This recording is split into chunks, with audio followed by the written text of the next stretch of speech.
Enquanto todo mundo aprendia a letrinha, ele amarrava a tesoura e derretia giz no copinho. Perdi o controle remoto, por exemplo, eu aperto um andar e eu esqueço, eu desço no andar errado, eu procuro as coisas, eu não sei onde está. Ele prestava atenção na aula, ele sabia tudo, só que chegava na hora da prova ele não fazia nada. Achavam que eu estava mentindo, ou que eu era preguiçoso. Ele não sossega, ele não para sentado, vai na casa da avó, derruba isso, mexe no abajur, liga 3 canais de televisão. Eu era uma das piores da sala, então para mim esse era a pior coisa. O César está lá na bancada dele, ele está desligado. Não adianta nem falar para ele, porque ele vai entrar por um ouvido e vai sair pelo outro. Deixa ele lá. De repente, o meu filho começou do mesmo rumo. Eu olhava meu filho e eu olhava no espelho. Aí a gente foi atrás de profissionais qualificados, identificaram no meu filho o transtorno do déficit de atenção. E aí ele chegou para mim e falou, e o senhor também tem. Então, Edilene, com toda a sua experiência, o que você tem para dizer disso daí que você acabou de ver? Então, o que eu vejo, né, Erasmo, partindo até da experiência e da declaração, do depoimento de todos, que o TDAH é um quadro clínico que traz implicações em todas as áreas da vida do ser humano. É na vida infantil, é na adolescência, na vida adulta, para os pais, que muitas vezes são portadores do TDAH e que sofrem também. E quando chegam num diagnóstico, no primeiro momento dá o impacto, dá um medo, né? Mas depois acalma, porque aquilo tudo tem uma explicação. Não é burrice, não é loucura, mas é um quadro. E no dia a dia da gente, a gente vê uma preocupação, às vezes, muito com escola, né? Mas aquele adolescente, um adulto jovem, colocou a importância dele, a facilidade que ele tem para fazer amigos e, na sequência, perder esses amigos, provavelmente por atitude inadequada, dele não perceber o outro adequadamente. Então, ele não consegue saber que ele está incomodando, às vezes, a outra pessoa ou fazendo só o que ele quer. Ele não percebe a vontade do outro. Exatamente, isso é muito comum, né? Eles terem muitos amigos, mas não conseguirem manter, justamente pela impulsividade, ou por essa falta de empatia, de se colocar no papel do outro e saber o que o outro está sentindo. Então, perdem amigos e até nem sabem por que estão perdendo. E na genética, isso daí que o pai comenta, que ele viu o filho nele mesmo, e o filho falou, você também tem, um viu o outro, a gente sabe que se tratar só um, não vai dar certo. É preciso uma abordagem em toda a família. Exato. A gente sabe disso, né? E como é importante, quando o indivíduo estiver tratando alguém, quando as famílias estão sendo tratadas, procurar identificar em conversas longas com as pessoas que são os profissionais que estão cuidando, tentar demonstrar tudo que está acontecendo. A gente não ficar restrito a uma situação específica. Sim. A abordagem da família inteira é fundamental. Porque você há de convir comigo que ser filho de pais com TDAH também não é nada fácil, não né? A gente fala que não é fácil ser pai de um filho com TDAH. Mas o inverso também é muito verdadeiro. O pior de tudo deve ser a esposa do pai e do filho, né? O que você acha disso? Aí seria... Ou seja, mais só difícil. Que a gente sabe que se eles tiverem um tratamento adequado, vai mudar a vida da família toda, em termos de expectativa, do que pode acontecer, de qualidade de vida. Né? Com certeza. Né? Tendo orientação, tendo tratamento adequado, a qualidade de vida aumenta sobremaneira. Na busca incessante pelo autoconhecimento, o ser humano descobriu que nem sempre o comportamento é fruto do caráter ou personalidade. E um importante passo nesse sentido foi dado em 1902, quando o pediatra inglês George Frederick Steele definiu pela primeira vez os sintomas da doença, que mais tarde seria denominada transtorno do déficit de atenção e hiperatividade, o TDAH. Ao estudar grupos de crianças excessivamente agitadas, agressivas e passionais, ele concluiu que seu comportamento era de origem biológica. O transtorno manifesta-se desde a infância e pode persistir nos anos seguintes. Estudos mostram que mais de 50% dos pacientes com TDAH na infância apresentam o transtorno na vida adulta.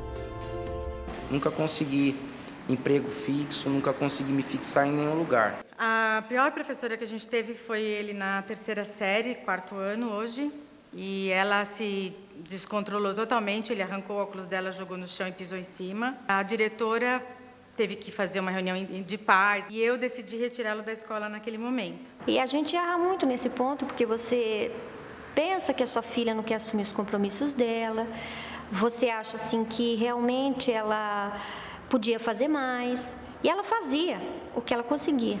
Mas a gente carrega uma culpa muito grande em relação a isso. Com todos esses problemas em relação à família e amigos, isso daí abaixa a sua autoestima, você não tem vontade de fazer nada, você não tem vontade de, às vezes, sair de casa. O apelido meu era Jamanta, né? Que eu vivia derrubando tudo pela casa e a coordenação motor era uma coisa assim incrível, né? O maior preconceito que existe é ser chamado de burro, displicente, indolente, sem limite, mau caráter e burro. Poxa, Edilene, quanto comentário mostrando o que repercute na autoestima de cada um. Então, Erasmo, o que a gente vê, né, o sofrimento que esse transtorno traz, não só na questão interna, baixa autoestima, insegurança, mas também é um transtorno que causa um prejuízo muito grande na adaptação social, porque as pessoas estão despreparadas para lidar com pessoas, com os portadores. Veja os professores, né, veja um relato de uma patroa, né, de uma chefe que o dispensou porque ela descobriu que ele tinha TDAH. Os outros chamam de burro porque não entendem, não compreendem que o funcionamento de um portador é realmente, não é proposital.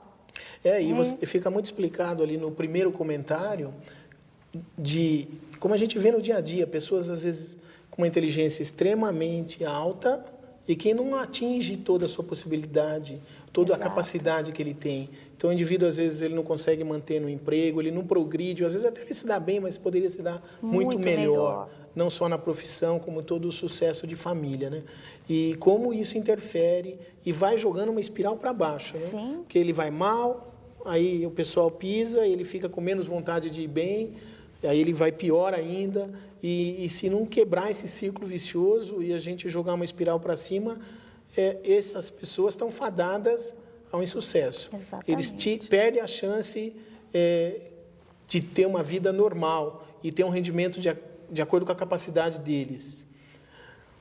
Você tem razão, Erasmo, porque quando você, na clínica, né, quando a gente faz avaliação neuropsicológica, um dos primeiros pontos a ser avaliado é a inteligência. Então, são crianças que já vêm de uma aparentemente defasagem, uma dificuldade escolar. Então, aquele aluno que fica sempre em recuperação, fica em exame, é um aluno que é visto como um mau aluno. E quando você faz o teste de QI, eles se surpreendem, eles não acreditam que eles têm aquele tanto de QI. Que geralmente é médio superior, muitas vezes superior. E para eles, eu digo que é até terapêutico, porque eles não acreditam que eles têm tanta capacidade assim. Eu vejo isso na prática também. Quando ele faz uma avaliação psicológica e neuropsicológica e eles percebem a capacidade deles, eles falam, puxa, tenho chance. E como o TDAH, que impede ele de planejar, você viu ela colocando que não consegue terminar a prova, provavelmente porque ela fica muito tempo numa questão que às vezes ela não tem nem como resolver. Porque eles administram mal o tempo. Administram. Isso é o dia a dia, né, que a gente vê aluno de pós-graduação que não consegue acabar a tese porque ele não começa o trabalho, ele estuda e não começa a escrever. Exato, vai postergando, né, porque se perde no tempo. Então, não é uma coisa só de criança, né? Não. Então, quando às vezes uma pessoa inteligente fala, eu não paro no emprego, provavelmente com toda a capacidade dele, às vezes ele para numa coisinha e que ele não chega no foco do que ele tinha que chegar. É interessante isso, né? Por isso que o tratamento adequado pode mudar toda essa situação. E abrir a janela dessas pessoas, abrir a vida, né? Sim. Para eles poderem continuar. Atingindo os objetivos, né? Que cada um tem os seus, e principalmente facilitando a adaptação deles na vida. Decisões dependem de informações. Só escolhemos caminhos e definimos rumos se tivermos a noção do que pode vir pela frente. Por isso, conheceremos agora os passos para o tratamento do TDAH.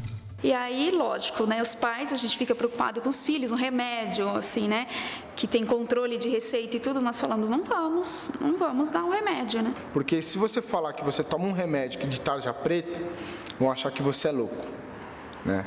E não é bem isso. Quando você tem algo que te deixa, ou te faz parecer enrolado, né, meio desorganizado, é uma coisa. Quando você tem um negócio que tem nome e sobrenome, você tem um transtorno bem definido, bem estudado, você tem um diagnóstico, as coisas encaixam na sua cabeça de um jeito diferente e leva um certo tempo para você aceitar, né? Eu fiquei realmente um pouco preocupada, porque existe todo um mito, né, de que a gente vai medicar crianças, que a gente vai dar remédio para a cabeça, e tem todo esse imaginário mesmo ligado à questão da saúde mental, da gente achar que a gente está criando, né, possibilidades, potencial para loucura, de dependência. Mas olha, a gente tinha que acreditar em alguma coisa, porque pior do que estava não podia ficar.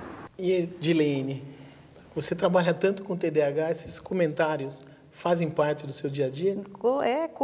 São corriqueiros, Erasmo, e me chama a atenção 2 pontos aí, 2 aspectos. Um é o susto na hora do diagnóstico, né? Sabe-se que tem alguma coisa, que alguma coisa não anda bem, algo vai errado, mas ainda não tem nome. E a hora que o médico dá um nome, aquilo tem um impacto muito grande. A importância desse susto, que eu acho que não dá para a gente querer achar que alguém consegue fazer um diagnóstico muito rápido. Sim. Primeiro, que você precisa entender muito a vida daquela pessoa, com uma história longa, com detalhes. Não é um diagnóstico que precisa ser emergencial, porque isso não é meningite, não é uma coisa que o indivíduo vai morrer amanhã se você não começar a orientar adequadamente. Então, você tem que ter muita seriedade na avaliação, no diagnóstico, e isso não dá para ser num tempo curto, de 10, 15 minutos. Mesmo porque as escalas, né, utilizam-se escalas para levantar os sintomas, no mínimo em 2 ambientes. Em casa, geralmente, e na escola. Então, realmente, o clínico tem que ter um tempo para a mãe poder levar essas escalas, preencher, passar para a professora, para depois retornar e aí poder fazer o levantamento, né, do histórico, dos... E as escalas, na verdade, funcionam mais como triagem. A importância do indivíduo, do profissional que cuida, tendo os dados da escala e refazer a história com a família, porque isso, porque aquilo, e aí ele passa uma segurança para a família e até explicar por que tudo está acontecendo. Né? Exatamente. E a outra coisa que eu achei muito interessante, Edilene, essa coisa dos mitos, né? Como o mito fica, né? Aquele mito de tomar... não poder leite com manga, é um negócio que ficou tantos anos, e a medicação do estimulante que você usa para tratar o déficit de atenção, que já tem 55 anos e que é a primeira escolha para tratamento, ainda tem mitos de que criam problemas e que são mitos mesmo, que estamos cansados de ver em estudos científicos que são mitos que não têm nenhuma base científica, não tem nenhuma verdade científica. Sim. Como isso atrapalha. O mito, às vezes, até julgado de uma maneira errônea pela mídia, com um tipo de interesse ou outro interesse, como atrapalha. Na minha experiência pessoal, em situações que aconteceram de sair notícia errada na mídia, eu tive paciente que deixou de tratar, paciente do HC. Sim. E o menino, num horário que ele estaria controlado a sua falta de atenção, ele parou de tomar a medicação porque um avô viu uma reportagem errada, e esse menino, sabe o que aconteceu? Ele sofreu um acidente de bicicleta e evidentemente que foi por distração. Isso atrapalhou muito a vida dessa criança, porque não foi brincadeira, foi uma coisa séria. E isso é mais comum do que a gente imagina, né? Os médicos orientam, aí a vizinha, ou a professora, ou a tia falam que imagine dar essa medicação, porque ainda existe muito preconceito. Esse era o outro ponto que eu ia comentar com você, que me chamou a atenção, o preconceito contra a medicação. Mas se a medicação é estudada, se ela é controlada, o clínico é capacitado, como é que ele vai prescrever uma medicação inadequada?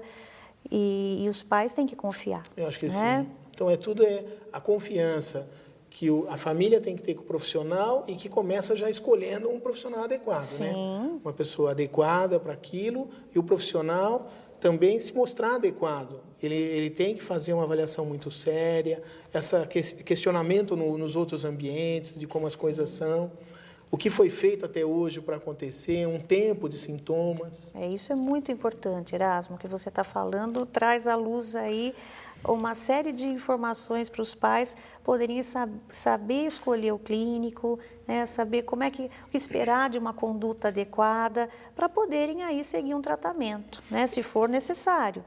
O tratamento é multimodal, com a combinação de diferentes cuidados. E o primeiro deles é agir diretamente onde está a origem do distúrbio, no cérebro. Ou mais exatamente na região cerebral do córtex pré-frontal. É aqui que se processam funções como decisões de movimento, pensamento abstrato e criativo, fluência de pensamento, linguagem e vontade, determinação e atenção seletiva. E aqui também, como em outras partes do cérebro, estas funções ocorrem por meio das sinapses, as conexões elétricas entre as células de nosso sistema nervoso. As sinapses viabilizam-se em presença de substâncias bioquímicas neurotransmissoras. Entre elas está a dopamina e noradrenalina. Por influência genética, algumas pessoas apresentam disfunção relacionada a esses neurotransmissores. É quando a atividade desta região diminui, com a consequente redução de capacidade de concentração e controle de impulsos. O paciente tende então a apresentar problemas como hiperatividade, perda de foco e dificuldades de relacionamento. O tratamento medicamentoso nestes casos pode ser feito com estimulantes do sistema nervoso central e assim a transmissão neural do córtex pré-frontal atinge os níveis desejáveis. O remédio parece que me deu aquilo que faltava, que era o foco. Comecei a ler, comecei a tirar notas boas, comecei a me interessar muito pelo estudo. A concentração dela é bem melhor. Ela para, por exemplo, ela fica sentada 1 hora, 1 hora e meia estudando. Imagina, antes era 5 minutos. Rapidamente ela teve uma grande evolução, focou muito bem a partir daí, os resultados escolares vieram, a autoestima e a autoconfiança melhorou bastante. No primeiro dia que o meu filho tomou esse medicamento, ele disse para mim na hora de dormir: mamãe, eu agradeço ao Papai do Céu com esse medicamento porque eu descobri que eu não sou burro. Eu fico mais animada, mais disposta, fico mais tranquila e consigo focar mais nas coisas. Se for para me sentir bem, por mim não tem problema algum tomar a vida inteira. A capacidade de conter determinados impulsos, ou você dá tempo para que você tenha todos os dados necessários para que você tome uma decisão importante. Meu filho começou a tomar essa medicação, ele tinha 14 anos, ele está com 25 anos, vai fazer 25 anos agora, e ele está super bem. Eu fico muito emocionado de ver o que aquela senhora falou a respeito do filho, que falou: hoje eu percebi que eu não sou burro. A outra pessoa que mudou a vida dele, ele passou a ser um profissional com outra capacidade, virou professor universitário. E com esses mitos de que isso pode atrapalhar, hoje a gente sabe que o TDAH é uma situação neurobiológica, o indivíduo tem que consertar o que está errado, os neurotransmissores, as moléculas pequenas que não estão estimulando a parte do cérebro que tinham que estar estimulando, e às vezes as pessoas falando contra, né? Igual um indivíduo que precisa de óculos e falar que não aceita usar óculos. Como muda a vida, né? Qual que é a tua experiência, Edilene? Então, a semana passada, recebi uma ligação de uma mãe que me ligou até fora de hora, pedi desculpa por estar ligando, mas falando: olha, eu precisava te ligar para falar que eu estou com uma outra filha dentro de casa. Né, uma filha que não lia, que não fazia tarefa, que não funcionava, esbarrava em tudo, derrubava tudo, e o pai ficava muito irritado, então não tinha paciência, acabava xingando a menina. E ela falou: olha, começou o tratamento e eu quero te dizer que eu estou com uma outra filha dentro de casa. Então você vê os resultados, né? Eles começam a funcionar mais na vida a partir do tratamento. Não só a medicação, mas também a orientação, a conscientização, isso é muito importante. Eles querem entender, mais do que só tomar a medicação, eles também querem entender o que eles têm. O que é isso, de onde vem, o que causa, é assim mesmo? E acho importante isso que você está falando, porque a medicação, ela muda a pessoa, é como pôr o óculos, mas na hora que ele coloca o óculos, ele não aprende a matemática. Sim. Ele não aprende a se controlar porque ele está de óculos. Mesma coisa, a medicação prepara ele para aprender. Se não tiver um tratamento multiprofissional, principalmente do que está faltando, não vai para frente. Não vai. Mesmo porque o que a gente tem visto, Erasmo, talvez na sua experiência também, que a medicação ela alivia os sintomas, mas ela não cria habilidades. Então, todo esse trabalho, esse manejo multiprofissional é que vai favorecer esse desenvolvimento de habilidades para estar lidando com as coisas que eles têm que lidar, né, na vida. Uma outra coisa que eu percebi nos depoimentos, como é interessante uma pessoa mais amadurecida, que começou a medicação, continuou o tempo todo, porque ele viu a modificação na vida dele, o que causou a medicação, entendeu os sintomas. E aí você vê um mais jovem, um adulto jovem, no final da adolescência, ele melhora e, de repente, eu não preciso mais, porque eu já melhorei e para, e vai demorar um tempo para perceber, né? O dia a dia, quantas pessoas a gente não tem, que às vezes tratou quando criança, no começo da adolescência, parou, e aí a vida dele vai para baixo, e às vezes nunca mais ele percebe, ou não tem a chance de retomar, ou quando retoma, às vezes até já perdeu muita oportunidade. Sim, né? é verdade. Não sei se é o que você tem. Realmente é isso. Mas não bastam remédios. É preciso reeducar atitudes e comportamentos e afastar ainda outros distúrbios resultantes do TDAH. É aí que entram as terapias complementares e intervenções psicoterapêuticas. Eu acredito num pacote, família, professores, escola, o neurologista e o psicólogo. Eu acho que essa equipe precisa trabalhar junto. Procurei uma psicóloga para tratar do nervoso, porque ela chorava muito. E nós descobrimos que o que acontece? O déficit de atenção muitas vezes vem associado a uma outra comorbidade, né? Então a minha filha tem um transtorno de ansiedade generalizada. Eu tive uma indicação para o Hospital das Clínicas. Então, ele faz um tratamento lá com todos os especialistas. Então, assim, ele ficou, acho que uns 2 meses, indo todas as semanas lá, uma vez por semana, e fazendo vários testes, vários diagnósticos com fisioterapeuta, psicopedagoga, psicóloga, com o neuro, com a fono. Junto com a medicação, ela foi encaminhada para um acompanhamento psicológico. E essas duas composições deram muito certo. A demora no diagnóstico acabou agravando o problema dela. Então, assim, a autoestima dela é baixa. Os depoimentos apresentados fica muito evidente a importância do tratamento multiprofissional. O que você tem a dizer? Sim, é aquilo que nós estávamos falando até, né? A equipe multiprofissional para trabalhar com todas as questões que estão envolvidas no quadro. Autoestima, por exemplo, né? Eles têm um rebaixamento muito grande de estima, então é importante o psicólogo. Na questão de linguagem, aí precisaria de um fonoaudiólogo. Dependendo de cada caso, a equipe tem que ser formada. Né, para trabalhar e poder atender todas as necessidades daquela criança. É isso que eu vejo. Na parte médica, que lida muito com a medicação e também tem que ter papel na psicoeducação, o médico tem que estar ciente disso. Acho que a importância é dizer que não tem um profissional específico. Pode ser um neurologista, pode ser um psiquiatra. No caso de criança, pode ser um pediatra acostumado com distúrbios de desenvolvimento. Não tem que ter um tipo só de profissional. E a equipe tem que ser completa para cada tipo de paciente. Tem um indivíduo que precisa da fono, o outro às vezes não precisa. Exato. O outro precisa de um terapeuta ocupacional, um psicomotricista. Sim. O outro precisa da terapia e não deixar de tratar as comorbidades, né? Como ficou claro. Isso é importante. A ansiedade, inclusive, às vezes simula até o déficit de atenção, né?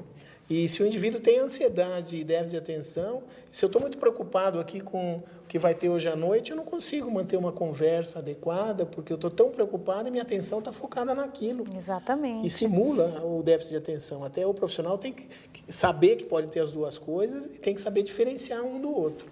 O diagnóstico diferencial é muito importante nesse momento, mesmo porque a falta de atenção faz parte, como você falou, de outros quadros clínicos. O profissional, eu acho que o fundamental, e aí a equipe tem que trabalhar junto, seja o psicólogo, seja o médico, seja o fonoaudiólogo, o psicopedagogo, todo mundo trabalhando junto para perceber que além do TDAH, a gente sabe que 60%, 70% das vezes o indivíduo tem outras coisas. Exatamente. E se você não tratar as outras coisas, é uma causa grande para o déficit na adesão ao tratamento, o indivíduo acaba deixando de tratar porque ele acha que não está indo tão bem. Sim.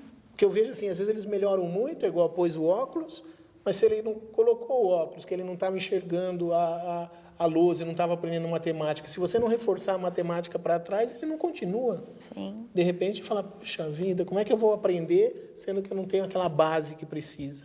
Então, para mim, fica muito evidente na fala de todo mundo a importância de você atuar em vários setores. Exato.